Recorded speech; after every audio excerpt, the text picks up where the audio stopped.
Ron back again. All right, we got a different camera of Ron's now. Okay,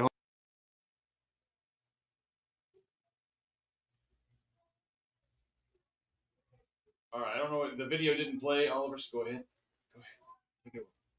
okay, have you got me? All good? Yep, you're back. Great. Oliver, you can take it away. Welcome to the Global Speakers Advantage podcast. Today is another beautiful episode, and we are having an incredible guest from Singapore, helping leaders and organizations to build winning service cultures. Chief Executive Officer of Uplifting Service, keynote speaker, New York Times best-selling author, and world's #1 customer service guru. 2028, 2029, 2020, right up to 2024. This is Ron Kaufman. Welcome, Ron. Greetings. It is a pleasure to be here with you, Oliver, and with all of your viewers around the world. Beautiful. It is such a blessing for us to have you here in a live studio from the beautiful Minneapolis, United States. We connected way back in 2023, and it was such a pleasure meeting you. And immediately you taught me a lot of lessons. And I'm so excited together with my team to be having you as our guest this particular evening from the Talks and the Global Speakers Advantage podcast, Ron. So tell us, how do you feel this afternoon, sir? I feel terrific, especially because over here in Singapore, it's not afternoon at all. It's first thing in the morning. Good morning, good world. Wow. Good morning, Singapore. Pretty good. Awesome. And I guess you are still on Sunday, or you probably on Monday already? We're on Monday. Oh, nice. So, Ron, you've been a global advocate for uplifting services. What originally inspired your mission, and how has it been able to evolve over the years as a top guru when it comes to customer service experiences? Well, thank you, Oliver. I think of myself really not so much as a guru as an educator, somebody who can take concepts and principles and ideas and bring them to other people in a way that they can be understood and applied in a way that's useful. So there's a phrase that I learned and adapted as I work on writing, and it goes like this: think like a philosopher, write like a truck driver, teach like a grandmother. And let me tell you where that came from.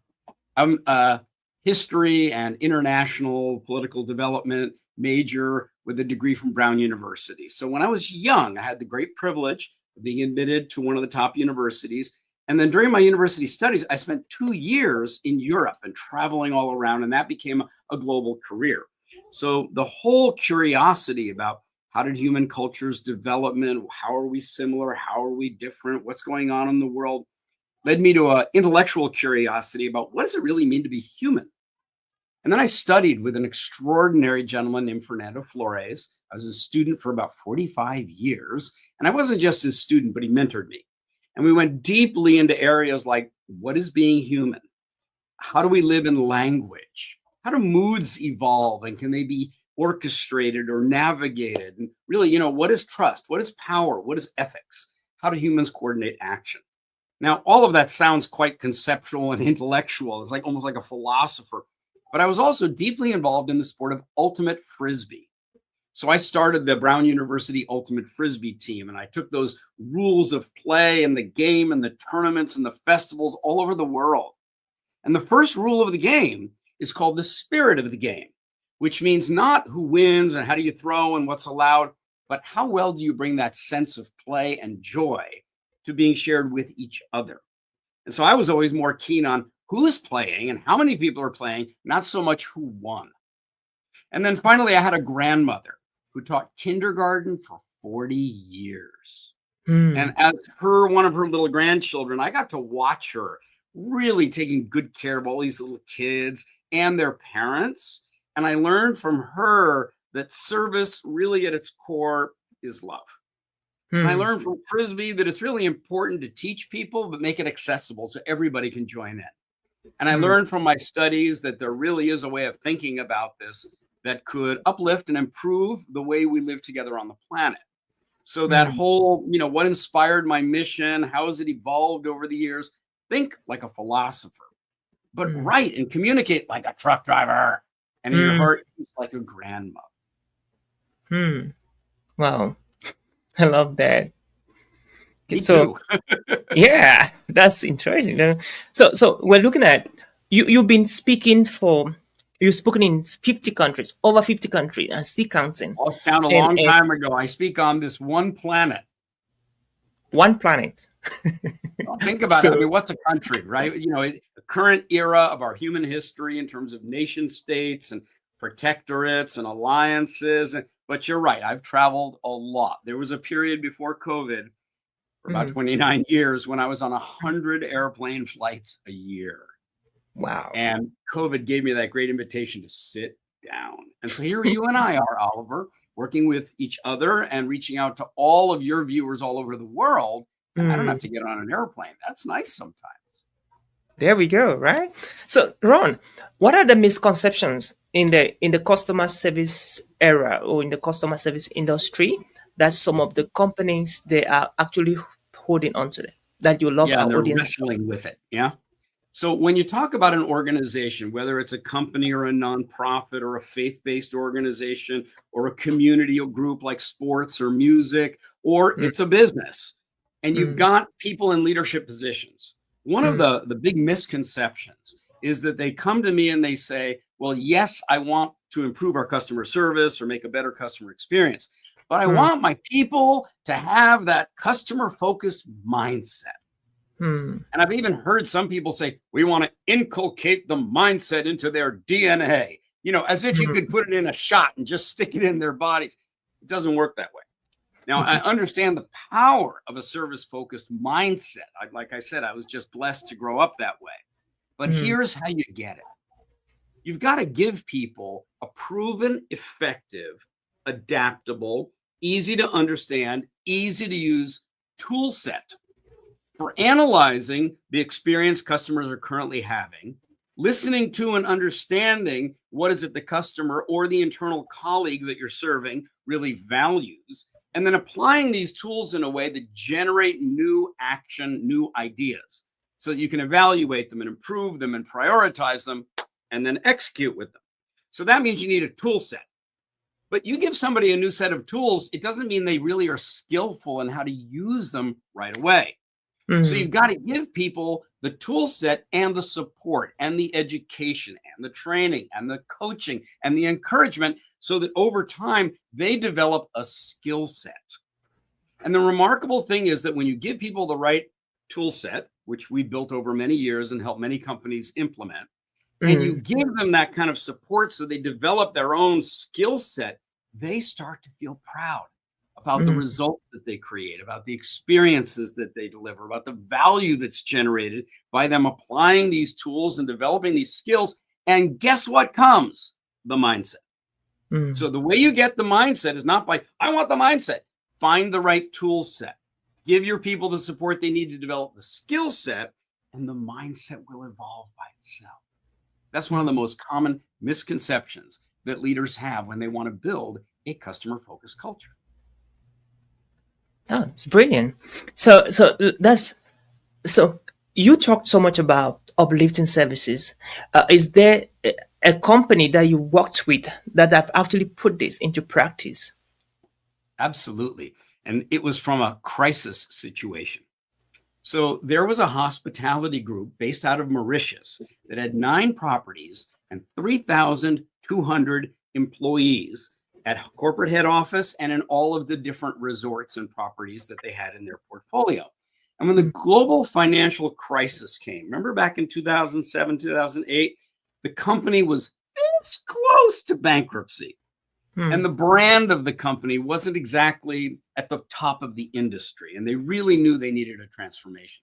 But they also knew that because they were this close to bankruptcy, they couldn't get out of their situation just by spending money. It's not like they could renovate all the resorts and turn them all into 5 or 6 star beautiful properties. They couldn't do that. So how could they come out of the crisis, attract more tourists and tour operators and groups to come back, charge even a higher room rate perhaps than the average in the industry, and be able to recover not only financially but also reputationally. And I knew the person that this group brought in as the new CEO.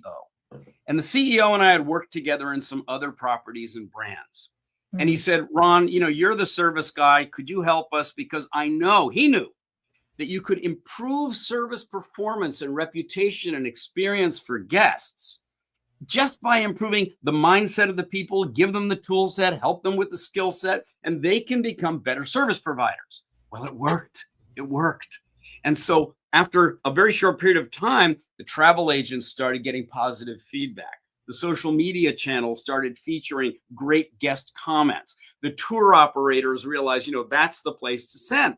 And so we even transitioned the brand name of the whole group. It was called something else, but now it's called Lux, the Lux Collective, Lux International. And this group created a mission, and it started out like this: each moment matters. What does that mean? It means, Oliver, that when you take your family on vacation, you've been saving up for that vacation, you've been looking forward to that vacation, and the vacation only has a certain amount of time. So they said, you know what? We realize each moment matters, and it matters to every guest, and it matters to the little ones and the parents, and it matters to the couple and the honeymooners and the retired guests and the different international guests. Each moment matters. But over time, that mission statement evolved, and they realized, it's not only that each moment matters, and they changed it to we make each moment matter. In other words, they took the responsibility and said, it's our job, and focused on making each moment matter in the internal service, as well as then for the external service to guests. And then, Oliver, it didn't stop there. They went further. And about a year before the pandemic crisis, they realized, it's not only that we make each moment matter, but we care about what matters. And out of that developed the CEO Circle of Care Awards, in which every year, all 9 of the group resorts, and now there's more because other companies, other developments, other properties want to be part of this Lux Collective brand set. They said, every year we have to find a brand new innovation, come up with another approach to take even better care of our guests, our team members, the communities in which we operate, and the natural ecology in which we live. So it's a really good example in answer to your question of, real life. Who got this right? And what can we learn from it? And what you can learn is internal service, improve that, and it makes it easier to improve external service. And your service evolution is just that. It has to continuously evolve. Yeah, I see you practice that, and I've visited your website, I had some interactions with your team, and I just see that happening. Like anytime I come in contact with any of your service, there's something I pick out, and it's always so innovative. Now, Ron, with customers' expectations shifting all the time, what do you think organizations and companies and thought leaders can begin to do, to maintain consistency in customer service at the same time maintaining innovation? That's a great question, Oliver. And we can even think about it in terms of how do you maintain consistency of service when technology is changing? How do you maintain consistency of service when you have some premium, high-end, high-paying customers, but then you've got a middle range of customers, and then you've got some economy level customers as well? If you say, well, we have to do consistency, and by that you mean everybody gets the same service, you're obviously going to have a problem financially as well as operationally. So the way to think about this is not so much consistency like everybody gets the same practices that we do, but consistency in terms of the caliber of experience that each of your customers has. Let me give you an example. Singapore Airlines, one of the top airlines in the whole world. I've had the privilege of developing 38 different programs for them over the years. teaching everybody from frontline check-in to cabin crew, even pilots, sales, overseas stations, internal departments, leadership levels. Wow. And, they've got economy passengers, high volume, let's face it, relatively low price. Oh, but then they also have their business class passengers, absolutely happy to pay more. They want a different kind of service. Then what they used to have was called first class. Now they've taken it even higher, what they call suites. Like little suites that you get up in the air. Now you can't give suites level service performance to people in economy and continue to be as profitable as Singapore Airlines is. So how do they do that? Well, what they do is they focus on creating an outstanding experience that understands the level of expectation of each of their different customers and customer groups. And then what they want to do is perform to that level of expectation. That would be expected, but they want to do it in a way where that customer group says, "Ooh, that's the way I like it," what I call desired. And then for that particular customer level and economic level, do something unexpected and provide that little extra, provide that, "Oh, I didn't know that was going to happen." And I call that the surprising level of service.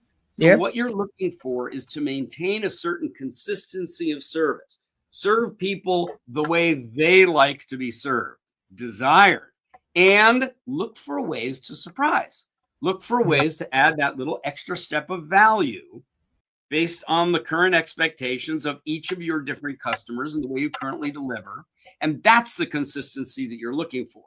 Not consistency in operational performance, consistency in a high level of customer experience. I get I have 2 kids, little kids, and so hopefully together with my family we'll love to have kind of a vacation in Singapore. Now, you have experience working with Singapore airline, and I'm excited to hear that. The last time I was in Singapore, it was truly a very beautiful environment to hang around with. Even though I missed my flight, but it was fun staying in the airport for quite some time and not getting bored. Well, actually, you probably had. That's a great example, Oliver. You missed your flight. Yep. Now, nobody looks at that as a traveler and says, "Oh, what a great experience." But you were in Changi International Airport, one of the highest ranked airports in the world. And let's say you had an extra 5 hours you had to wait. I promise you weren't bored. There was so much to do. They made you feel so welcome. If you actually went up to somebody and explained you missed your flight, they're going to they're going to demonstrate real human interest and care and see if they can assist you. So there you are now on the other side of the world saying, "Oh, I love Singapore." Not because they delivered what you expected, get on the flight on time, but they did something extra in a situation where you were an unsettled customer. Yeah. So what is the Singapore airline doing right now? In case you have to travel with a family, maybe kids, and you come at the airport and you miss your flight. I don't hope to miss my flight again. You're with a family, what are the service, maybe the surprising service right at the airport that can actually benefit, families, maybe younger families like us traveling? Right. Fantastic question. And by the way, I don't suggest you intentionally miss your next flight just so that you can enjoy what I'm going to talk about. But what you're asking about is not so much Singapore Airlines and that situation, but now you're talking about Changi International Airport. And again, I had the pleasure, I've been in Singapore now for 34 years, of working with the airport people and working with the 39,000 people that come to work inside that airport every day. Now, some of them are government, immigration, police, customs. Some of them are airport authorities, right? Information counter, quality control, flight operations, etc. Some of them are retail. Think about all the stores and all the food and beverage, and there's even a little hotel inside, and there's a movie theater. I mean, there's lots and lots of different people. But Changi Airport has been built one culture of being personalized, one culture of being sensitive and caring, one culture of being surprising. So if you and your family missed your flight, and now you're delayed for 5 hours, you're not really just counting on the airline. You want everybody in the airport whether it's an area where there's kids entertainment, whether there's a special family room, let's say for breastfeeding or for changing diapers, whether there is a place for you might want to get on your computer and do some work. So where can you do that? That's a little more of a commerce environment. And then let's entertain you. So let's make sure you know about and you know how to get to the movie theater or the cactus garden or the butterfly garden or the different landscape installations in the airport. There's so much to do there, but notice that the people aren't just working for one company. They're working with each other as colleagues in one shared service environment where they all share the customer. That's called Oliver and his delayed family. So then the service that they need to develop internally between the person at the bank and the police officer, between the police officer and the person over there in the restaurant, between the restaurant and somebody who's in another area. They need to know about what each other does, and they need to practice the same tool set on how they can work in coordination with each other, develop that shared cultural skill set to give you and your family, the customer, an outstanding mindset experience from them and for you. Wow, that sounds very interesting.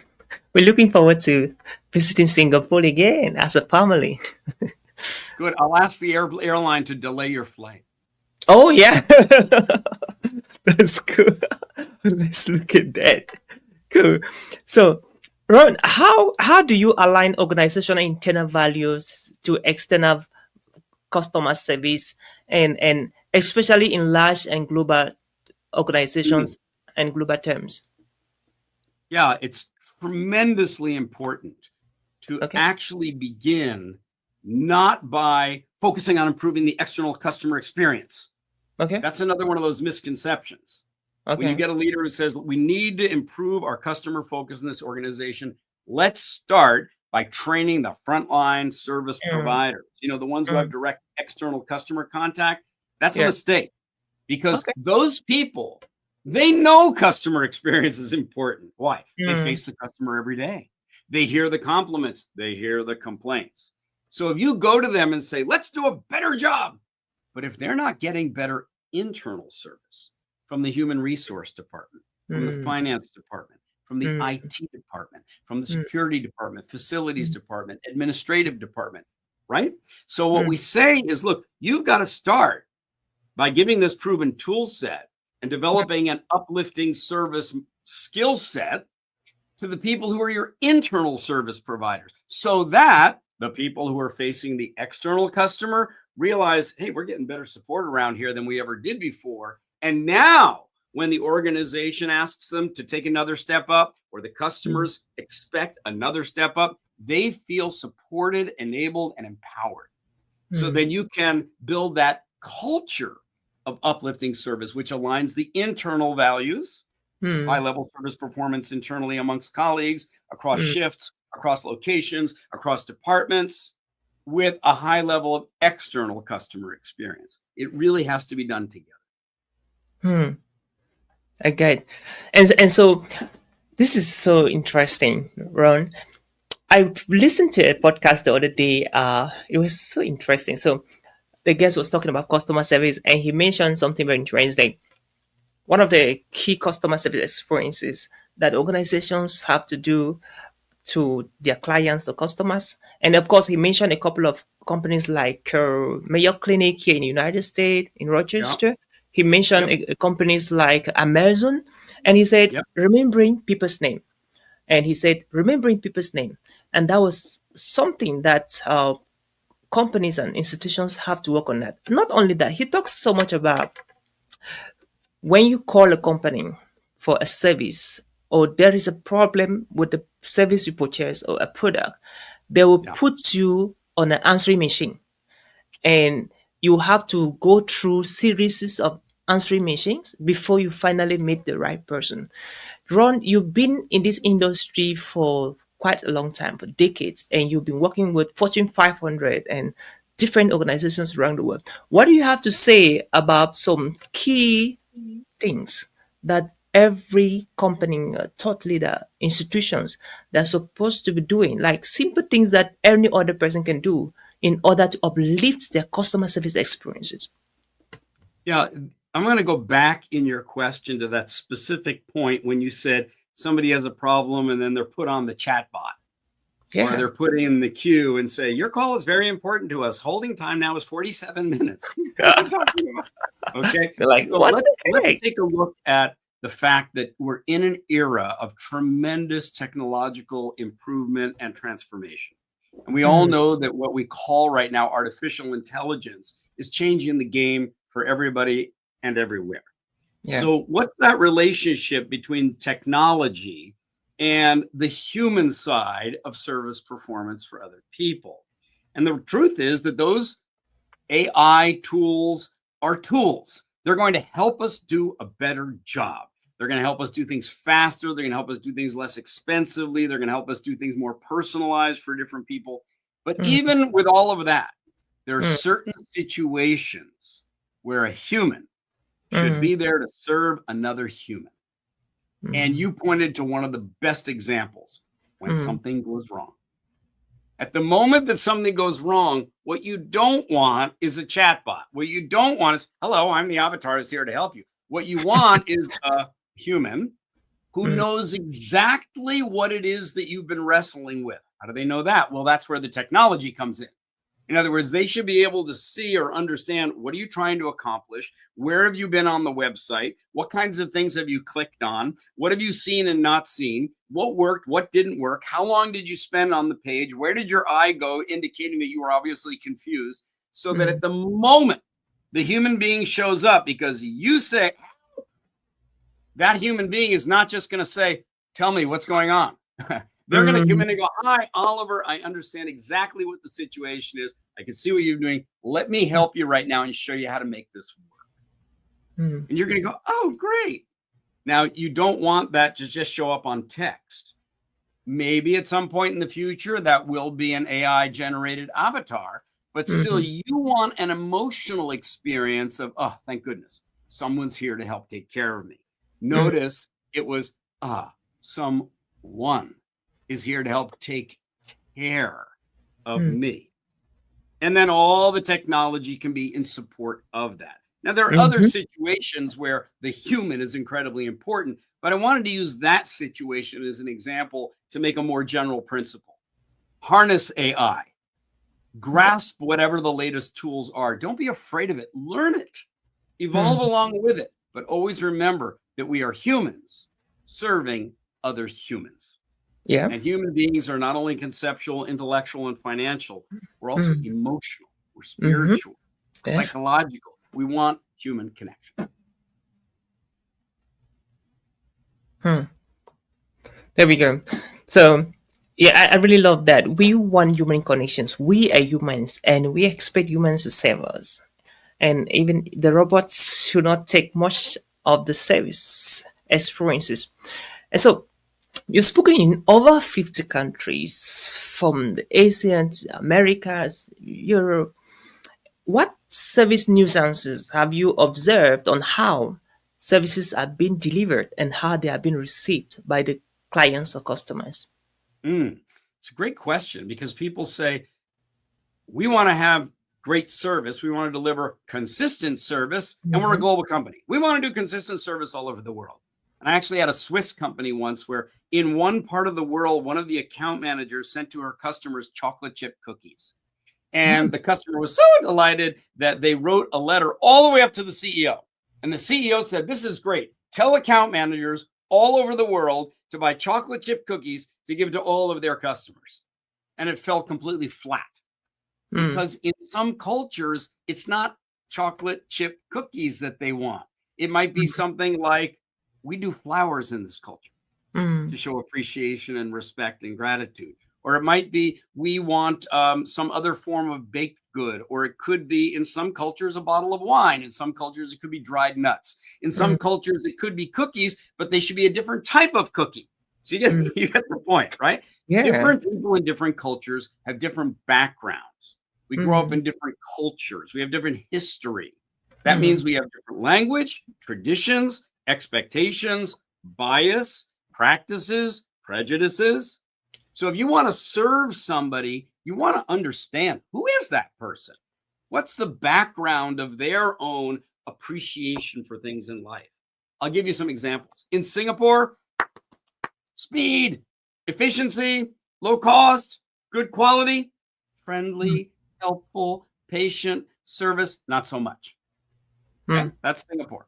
But on the other hand, you go to a place like the United Kingdom, much more reserved.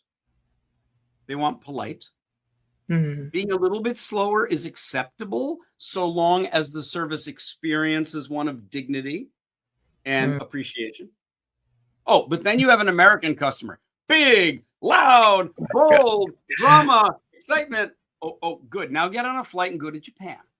And the cultural nuances, the expectations are much, much more oriented towards traditional rituals of respect and honor and mutual care. Or then you can go to a place like Mauritius or the Maldives or Bali or Oman, where there's so much native kindness in the culture that's the expectation, and that's what you're going to get. You may not get the same level of efficiency and speed, but neither do the customers necessarily have that expectation. So it's incredibly important if you have a global customer base, or if you are a global customer, to have that sense of curiosity and appreciation. We're all human, but we all came from different backgrounds. Yeah. That reminded me of something you did to me in Singapore. You remember in 2023. By the way, in 2023, I was honored to receive an invitation by the Asian Professional Speakers Association Singapore, which you are actually one of the founding members. And congratulations for that service and for serving the National Speakers Association. So after the main sessions, we were in the table, and right there in the table, you were beside me. There was a lady from Australia. So we're exchanging business card. And I pulled my hand from my bag. I got my card, and I gave the card to the lady that was opposite me from Australia. And immediately you said, "Hey, Oliver, let me show you something." And you're like, here in Singapore, when you want to give a card to somebody, you have to position the business card, in the right way, right from your bag. As you pull it up, it should be in the right order. Hold it with two hands, and then you give to the person in such a way that when he picks the card or he takes the card, he should just read it without flipping it. Do you remember that, Ron? Well, I remember 3 different components of that. First of all, yes, you're absolutely right. In this part of the world, when you extend to somebody that antique device called a business card, but which you people like you and I still love to carry and love to give away, it can have the QR code on it. It can have your photo on it, that kind of thing. But you give it with 2 hands, and you do it with the text facing the person you're giving it to. It's a way of extending a card with respect. Okay. Then the second thing is that you carry it in your pocket in a certain way, so that when you reach in your pocket to take out the business card, it's already set to go bloop. It's already positioned to be bloop. Not you take it out, you have to look at it, you turn it around. Now, that's a tiny little thing. But where are you supposed to learn that from somebody else? And for every one of you who's watching this show, I want you to take the lesson right now. Figure it out. Take a pack of your business cards, stick them in your side pocket, and then practice pulling it out and going bloop. And if it doesn't come out with the right side up, or it's facing the wrong way, figure out how to put it in your pocket. Okay, that's number 2. Number 3 is I went to see a client in Japan, and I was preparing myself to adapt my service to their culture. And I learned something, Oliver, I never knew before.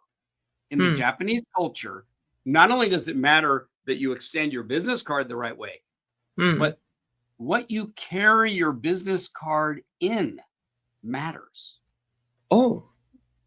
Exactly. In other words, what they want, you take out your business card holder made out of whatever, you open it up, you pull out the business card to give it to someone. They're observing, what do you carry your business cards in? And they're not looking at it like an evaluation of you. They think of it as, are you performing? Do you live in a way that demonstrates respect for me? because the business card isn't for you. The business card is for them. Mm. So what do you carry it in? And it's just another great example of the cultural nuances and the Yeah. need for continuous learning and curiosity for all of us. Mm. Mm. Wow. That's so interesting. And we are having our audience full of entrepreneurs, professional speakers, thought leaders from the United States, Singapore, Europe, Africa, and all around the world, Australia. And what can you actually give us a piece of advice on how they can begin to handle their customers and their clients in their everyday business? And how can they stand out from all of their competitors, all of the other service providers in that area? Because we all know, whether as professional speakers, we're entrepreneurs, or as entrepreneurs in any other area, that if you don't differentiate in some manner, why should people come and be served by you? Now, your differentiation could be one of, I have the lowest cost, but it could also be one of, I have the widest variety. Or it could be, I have the fastest delivery. Or it could be, I provide the most education and training to help you get the most value out of whatever it is that you purchase from us. Or it could be, we provide the best long-term support and care for you as a customer. There are lots of different ways that somebody can differentiate. Clear? What's important is that you get clear on what are your fundamental principles, right? What is your purpose? What do you really care about? What do you want to demonstrate in the world so that it becomes your personal brand and it becomes what you're known for in your client relationships? So, for example, when I started in the world of service 34 years ago here in Singapore, I was invited to come to the country for 1 week. It's been a very long week. And I've had the privilege of contributing to the nation in many ways and serving many other organizations around the world. But I knew from the beginning, I wanted to stand for the idea of giving somebody great service. And I had to understand, I had to learn, what is service? And ended up writing a definition. Service is taking action to create value for someone. Well, that makes sense. You do something over the phone, face-to-face, online, an action that someone else will say, oh, that's what I wanted. Oh, I appreciate that. Ah, that was good for me. In other words, they got value. And Oliver, I did that for decades in different industries and different organizations all over the world. Now, at this point in my life, it continues to evolve because I've been really curious about, well, wait a minute, what makes something valuable to someone? And the answer is not just that it's their KPI or that they're looking at a bank account number or whatever that might be. What makes something valuable to someone is when they feel like it contributes to their well-being. Okay. So, service is taking action to create value for someone. What makes it valuable is it contributes to their well-being. Well, you know that my brand and my book is called Uplifting Service, which I call taking the next action to create more value for someone you care about. And what that's done, Oliver, in this final, stage of my life, which I hope goes on for a few more decades, is that I'm curious about what do we mean by care about? And so I've been thinking like a philosopher, writing like a truck driver. I'll be teaching like a grandmother. What does it mean to care? And what it means to care is to be concerned for someone's well-being. What does it mean to take care? To be concerned for and committed to someone's well-being. What does it mean to take good care? Be concerned for and committed to with your actions. Taking good care of someone's well-being now and into the future. So you're not just looking to do a transaction, make a profit, close the ticket. What you're looking to do is enable and support someone else to flourish, to grow, to evolve, which is exactly what you're doing by creating this podcast. You're putting in effort now to enable other people to be able to learn more, do more, become more in the way they share and serve other people. Brilliant. Lovely. And so, for dear listeners, wherever you're watching from, YouTube, LinkedIn, Facebook, uh, what has been your greatest nuggets? Right, just drop it down, drop it down. And by the way, in the Global Speakers Advantage podcast, if you have a service or product you want to advertise, we'll be ready to work with you, depending on what is that service or the product. If it aligns with our values here, we'd definitely love to advertise for you. So, and we have a question from you, Ron, from an engineer. When we were advertising and marketing this platform, the podcast, we had a question. Somebody from LinkedIn dropped a question for you, and I want to ask the question right now. Is that cool by Sure. you? Awesome. I'm Awesome. delighted. Please. Pretty good. So the question is right here. So he says, here's a question for, let me just go straight to the question. It's fascinating to see how Ron Kaufman's work on customer experience parallel engineering principles, particularly in system design board, required attention to user needs and interactive improvement. How do you think Now, here's the question. How do you think engineering teams can further integrate customer experience insight into their product development processes? Outstanding question. Yep. So, one of the challenges that engineers will face is that a large part of engineering education will start with, what is the problem that we're here to solve? Why did we call the engineers? And they even have a phrase for it. They say, what's the problem statement? And without a problem statement, how do you know what you're working on? Okay. The problem with the problem statement is that the moment you define the problem, then all you need to do, I'm not saying it's easy, but all you need to do is solve the problem. So like an engineer or an engineering team, you're going in to solve the problem. But something was missing before you defined the problem statement. Why is it a problem? Who has this problem?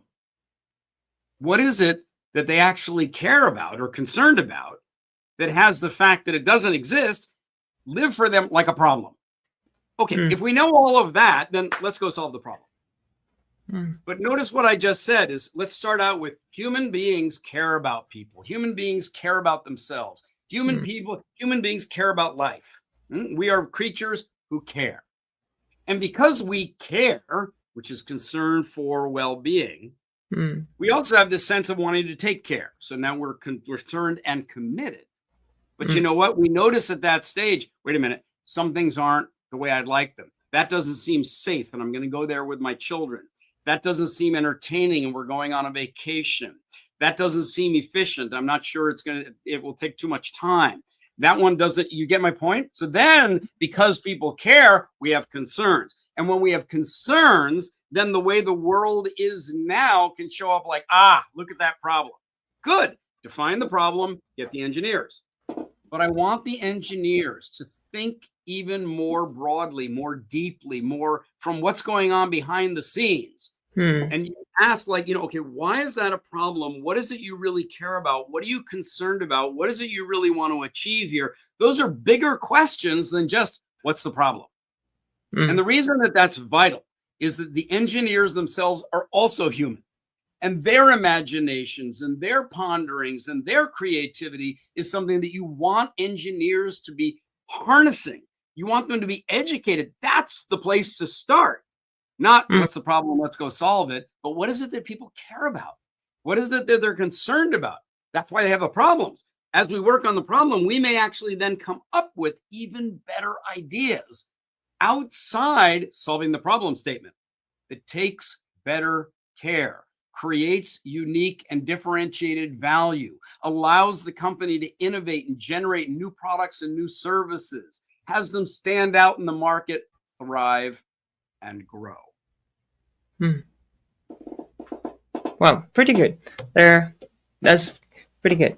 So, do you agree that remembering someone's name is a great quality of a customer service? And if that's yes, what advice, what recommendation can you give to our listeners right now around the world on how they can remember people's name when they are offering customer services experience to them?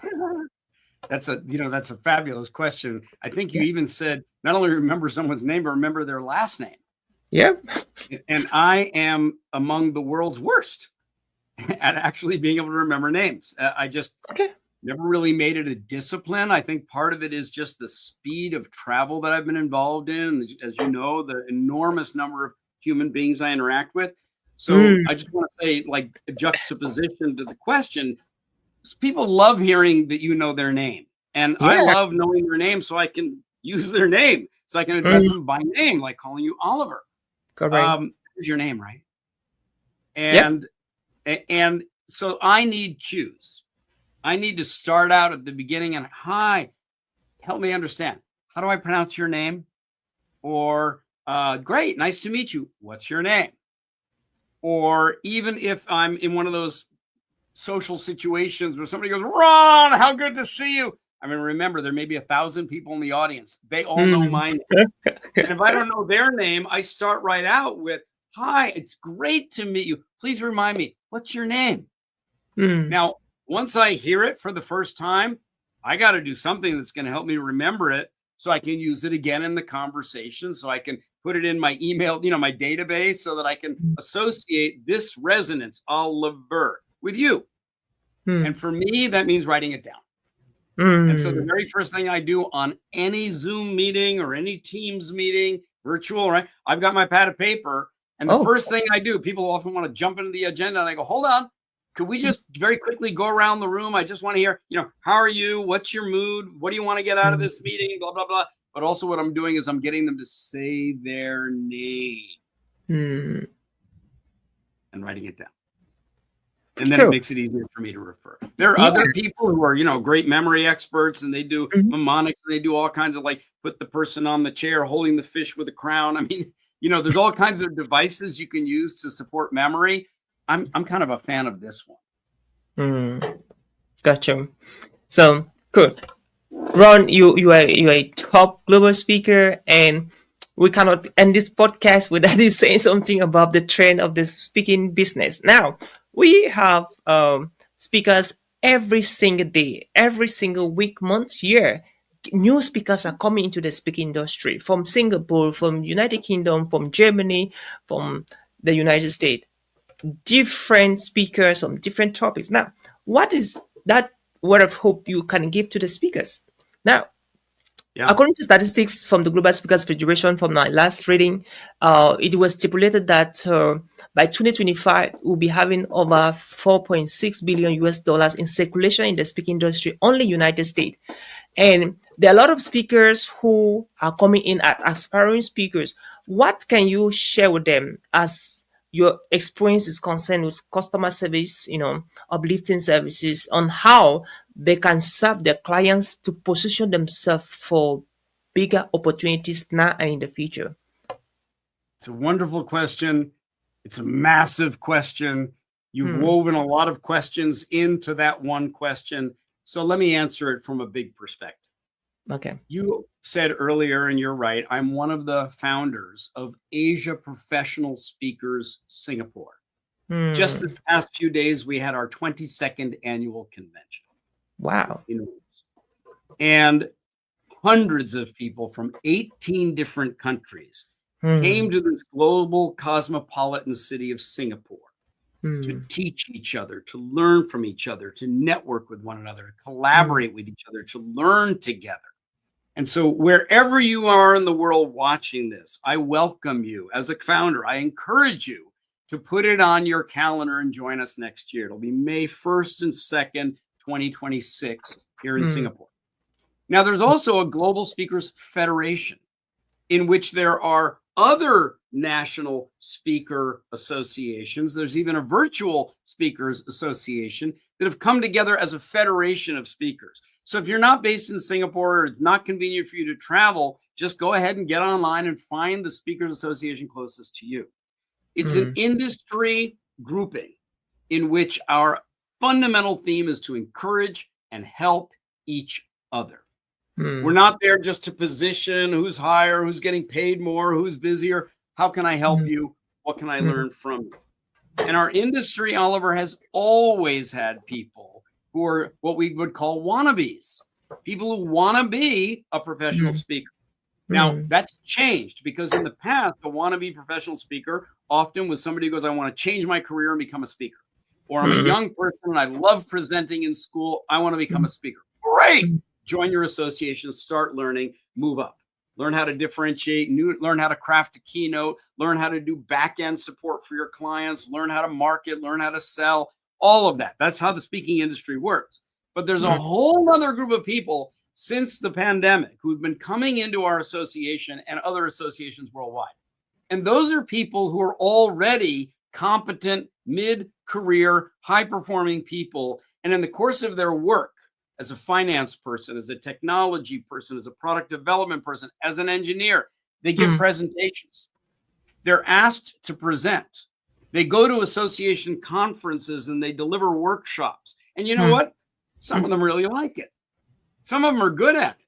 Some of them want to get better at it. Some of them are open to the idea of getting paid for doing it, and not just as part of their job, but actually going to conferences and going to other places and speaking and receiving revenue and income for providing that service. So these associations worldwide are designed to help you. If you're listening to this and you go, yeah, I'd like to do that, or I'd like to find out how that works, find your local or your national speakers association or sign up and come join us and see it. Oh, cool. And this is kind of one of my last questions. So you have been speaking for over 34 years. You have been so relevant and you speak all around the world. What are some of the practices, that you practice every day, every week, every month, every year as a thought leader in the customer service experience industry to be so relevant all the time? Your name is mentioned, you're going places that our viewers and listeners right now, they can be able to inculcate some of them. So an absolutely essential lesson for every speaker, every trainer, every consultant, every coach, every leader to learn is that it's really not about you. You may have butterflies. You may want to do well. You may be practicing your speech. You may standing in front of the mirror. You may be watching a video recording and see, how can I improve? And what do they think of me? And did they laugh? And, how's my hair? But when you get up there, it's never about you. It's always about how's your audience? How do they feel? Are they, what do they want? What are they concerned about? What's the energy level in the room? And then if your attention is absolutely focused on knowing them, caring about them, loving them, when you get up on stage, you're not going to have a lack of confidence because you're not paying attention to you. You're paying attention where your attention should be. You've got focused attention. You've got an intention to serve them. Keep your focus as a speaker with your audience, in your audience, embracing your audience, serving your audience. You will do so much better as a speaker. Now, for me, that passion to serve other people, I think you can tell it's authentic. And it's evolved, and I've stayed relevant because our world is always evolving. Absolutely. So if there's a time when people are wrestling with technology, I need to figure out how to turn that from a wrestle into a cuddle. If there's a time when people are afraid physically to go out because there's a global virus going around, I've got to be the one to help service providers think about, how can I stay connected with my customers? How can I make them feel like we know them, we care about them, we even want to develop a sense of intimacy in our relationship with you? If people are living in a world where there's less trust and misinformation and news headlines that are just designed to shock you, then how do you cultivate a higher level of trust and partnership?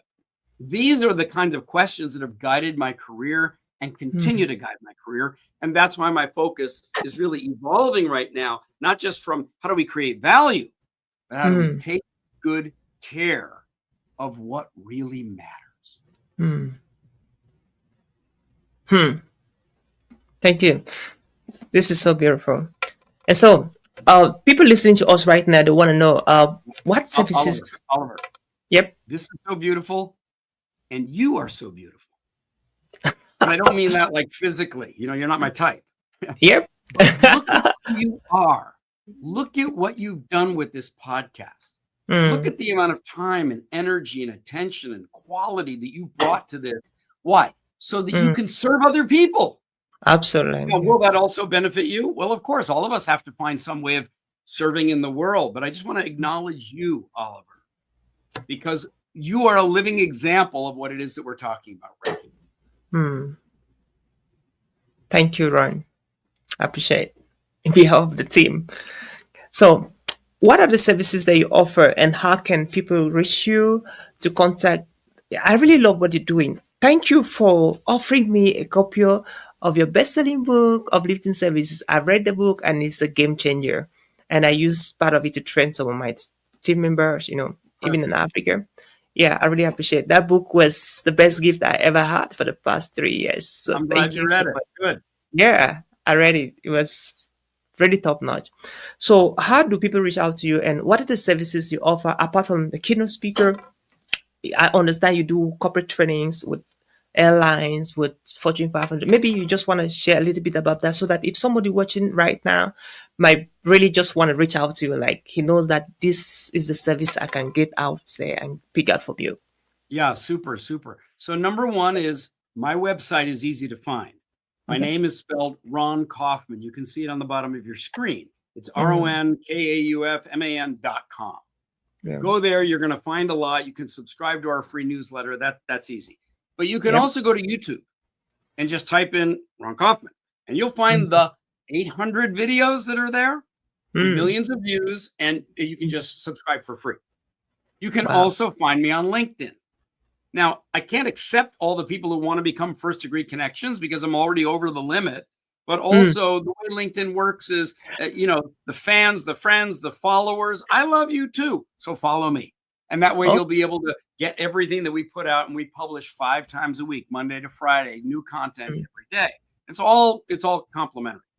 Now, in terms of services, the keynote presentations that I do, whether they're in person on stage with the microphone, or whether they're virtual like this, and I've done hundreds of those, that can be very, very powerful, and it can be even beneficial for an event organizer, because that way it's easy to record in high quality. You can support a hybrid environment where some of your workers are in different physical locations. They may even be on the move. They may be in groups. They may be working on their own. They may be at home, but everybody can get access to that. And there are ways to make that very interactive, like you and I have done on this call. Yep. Now, the larger services that my team and I provide, we've been doing for decades.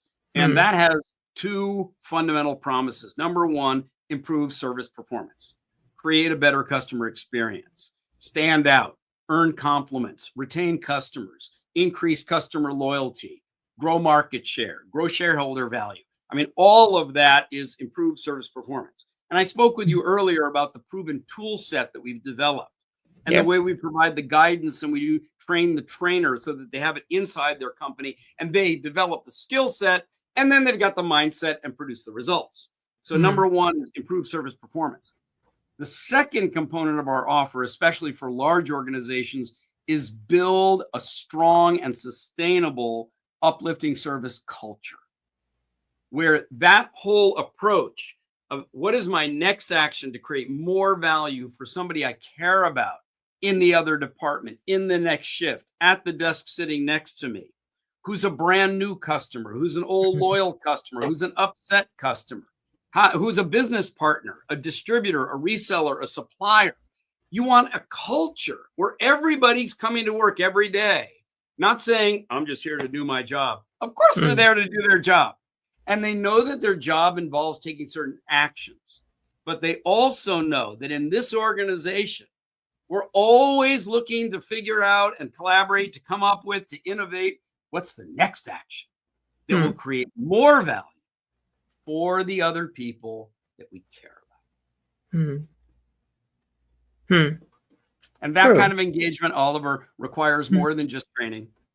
There are leadership principles and behaviors that we help them understand and then actually implement.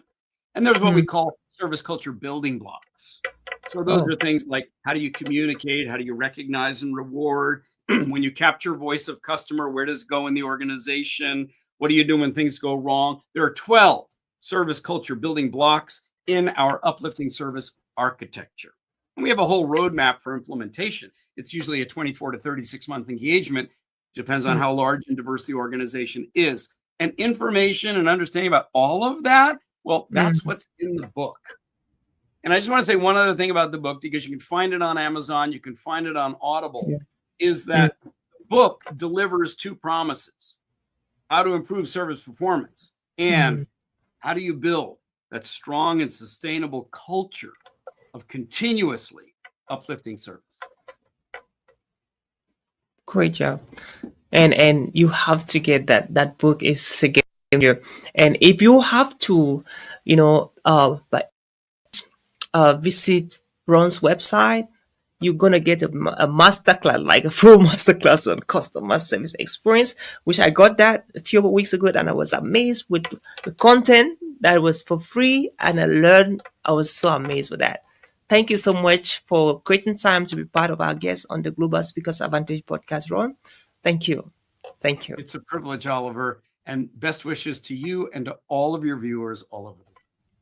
Thank you so much. And special thanks to our viewers that have been watching us from around the world.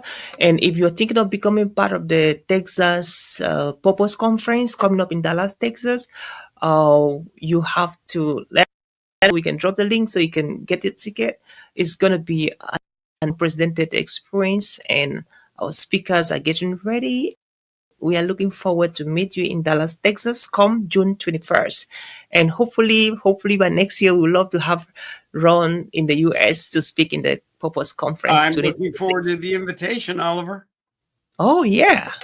We'll get to you with that. We can't wait to have you here in the US to do a talk in the Purpose Conference in 2026, sir. Super. Awesome. So that was it for today. This podcast was delivered to you by the podcast crew in Minneapolis, Minnesota, and I was Oliver Shom, your host. And today, our amazing guest was Ron Kaufman from Singapore, the Global Speaker Guru, Customer Service Experience #1 from the Global Speakers Guru. Thank you so much, everybody, for watching, and stay tuned. And we want to see you at the top until we meet again next Tuesday. Remain blessed, and bye-bye.